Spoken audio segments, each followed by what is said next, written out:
What if I told you that your obsession with self-improvement is actually keeping you stuck? That every workshop, every retreat, every new spiritual practice you desperately collect is just another lap around a wheel that goes nowhere?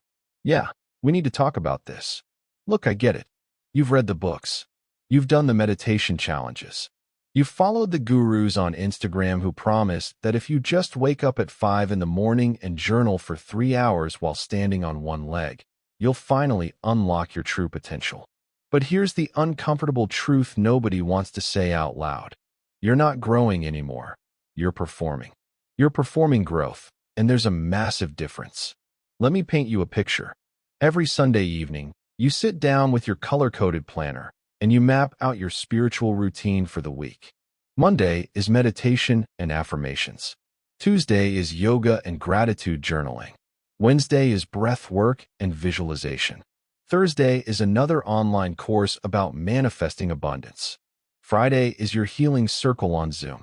Saturday is that new shamanic drumming workshop you paid $200 for. Sunday, you collapse, exhausted, wondering why you still feel empty inside, and then you blame yourself for not trying hard enough, so you sign up for another course. Sound familiar? This is the hamster wheel, my friend, and millions of people are running on it right now, believing that if they just run faster, if they just consume more spiritual content, if they just attend one more retreat, they'll finally arrive at enlightenment or peace or wholeness or whatever carrot is dangling in front of them. But here's what nobody tells you. The spiritual growth industry has become exactly that, an industry. It's a multi-billion-dollar machine that profits from keeping you in a perpetual state of feeling like you're not enough, like you're broken, like you need fixing. And the fix? Well, conveniently, it's always one more purchase away, one more certification, one more level of training, one more activation or attunement or initiation. Think about it. When did spirituality become so complicated? When did it become this endless checklist of things you have to do to prove you're evolved? Our ancestors didn't have vision boards and manifestation workshops. They didn't need to attend 12 different healing modalities before they could feel connected to something greater than themselves. They just lived. They were present. They understood something we've forgotten in our desperate scramble to optimize our souls. The paradox is brutal. The more you focus on growing, the more you reinforce the belief that you're not already whole. Every time you say, I need to work on myself, you're actually saying I'm not okay as I am right now. Every time you consume another piece of content about becoming your best self, you're subtly telling yourself that your current self isn't good enough.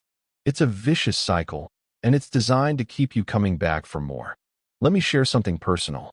A few years ago, I was the poster child for spiritual seeking. I had certificates in Reiki, sound healing, crystal therapy, and about 5 different types of meditation. My bookshelf looked like a new age library exploded. I could talk for hours about chakras and energy fields and quantum manifestation. I wore the right crystals, burned the right incense, said the right mantras. On paper, I was spiritually advanced. In reality, I was miserable.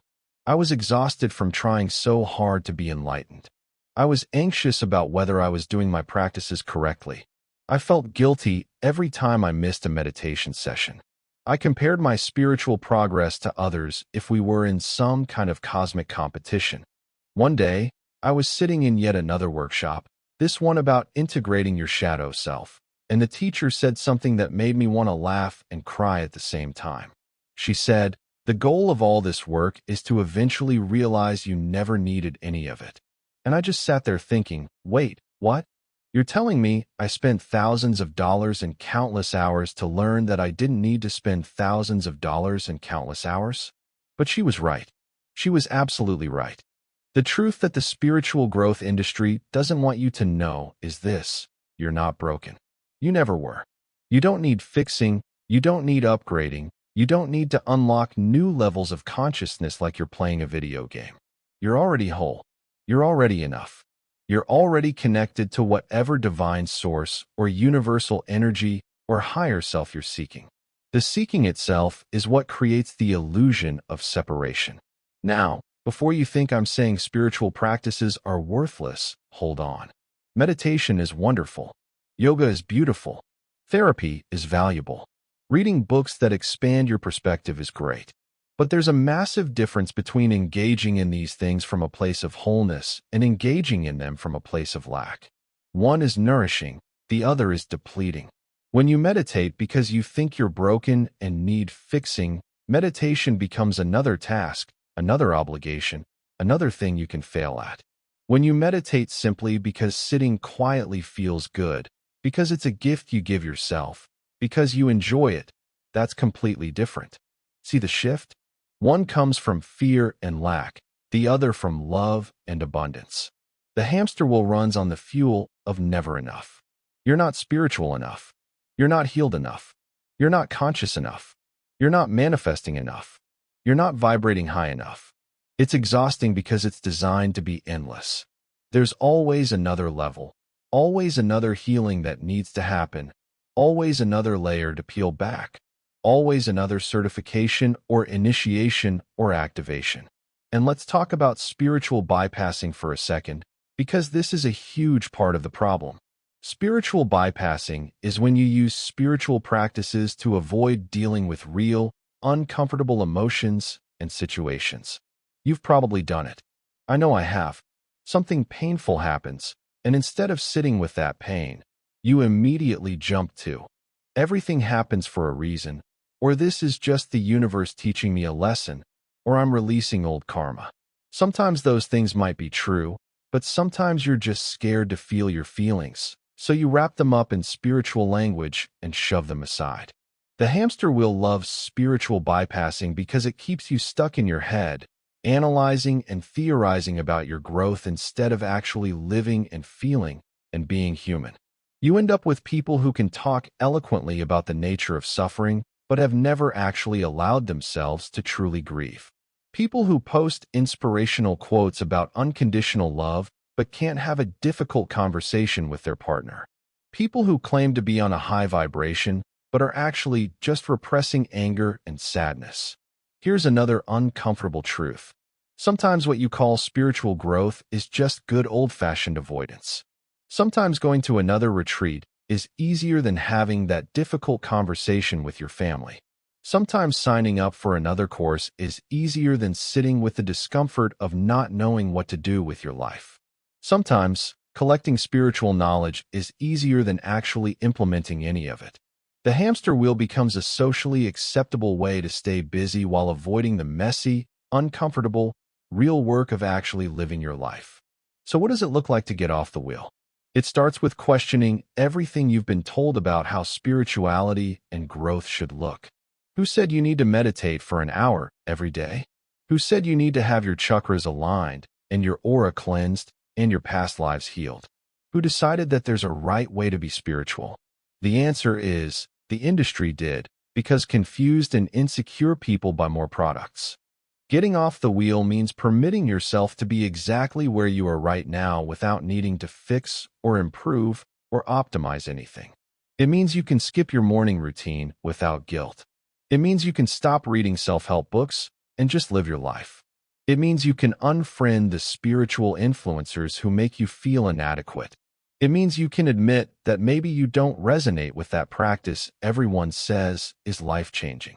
It means remembering that the point of all this is to actually live, not to spend your entire life preparing to live. You know what's truly spiritual? Laughing with friends, playing with a dog, eating a meal you really enjoy, helping someone without posting about it on social media, having an honest conversation, feeling your feelings without trying to transcend them, being kind to yourself on the days when you're not okay. Let me tell you what happened when I stepped off the wheel. At first, I felt guilty.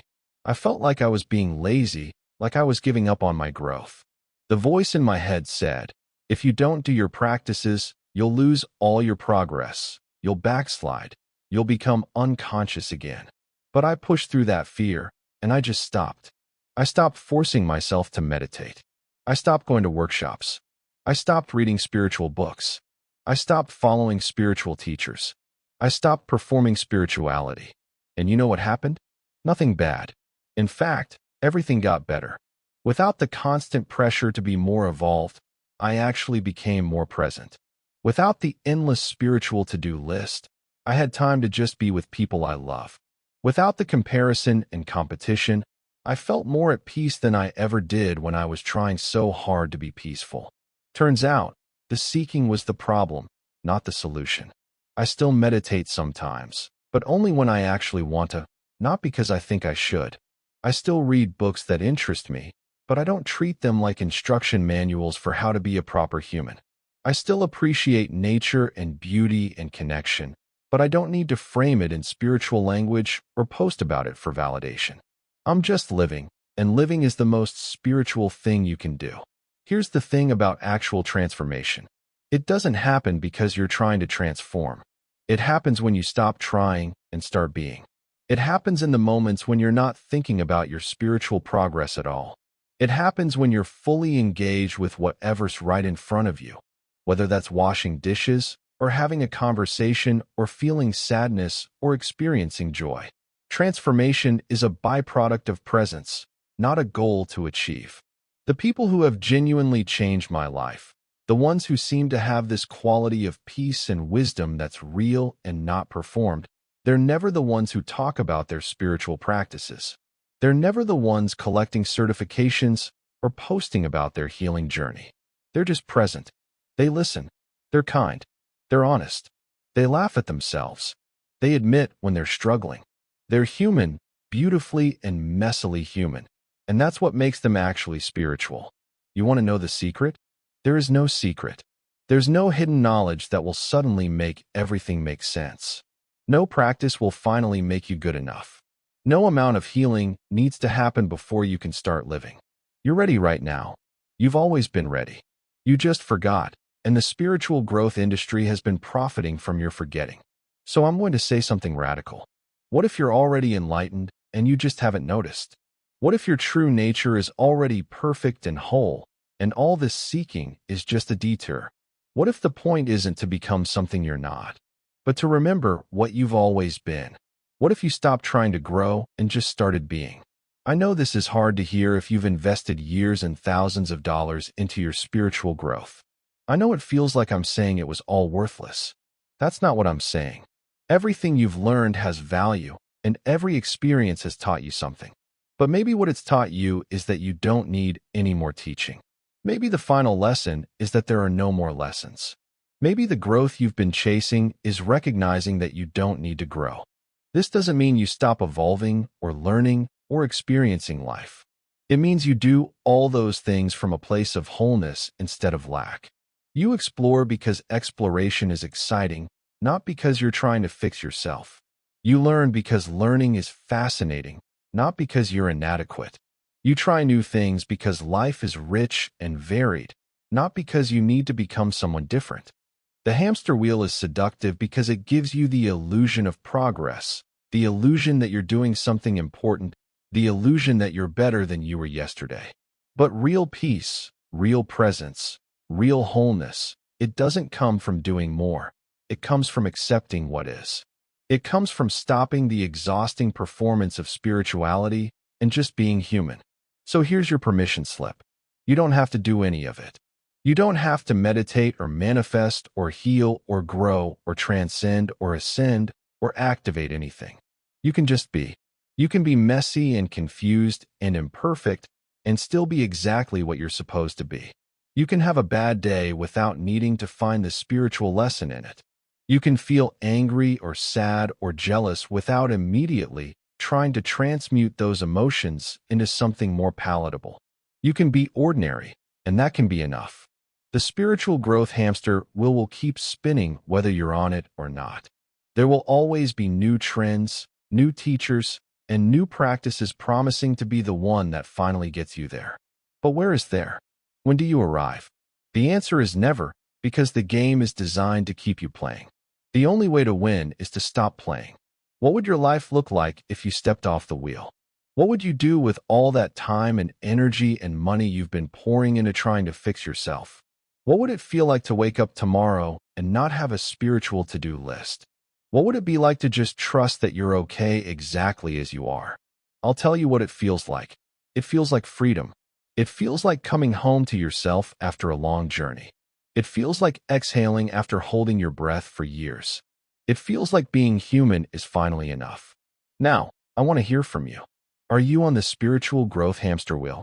What practice or belief have you been holding on to because you think you should, even though it doesn't actually serve you anymore? What would you let go of if you permitted yourself? Drop your thoughts in the comments below. I read every single one, and I'd love to have this conversation with you. And if this video resonated with you, if it gave you permission to step off the wheel and just be human for a while, do me a favor and hit that like button. It helps more people find this message. And if you want more content that questions the stories we've been sold about how life is supposed to look, subscribe to this channel. We're building a community of people who are brave enough to think differently and honest enough to admit when the emperor has no clothes. Remember, you're not broken. You never were. You don't need another course or another healing or another level of consciousness. You just need to remember that being human, with all its mess and beauty and imperfection, is the whole point. That's the real spiritual growth, accepting that you don't need to grow at all. Now go live your life.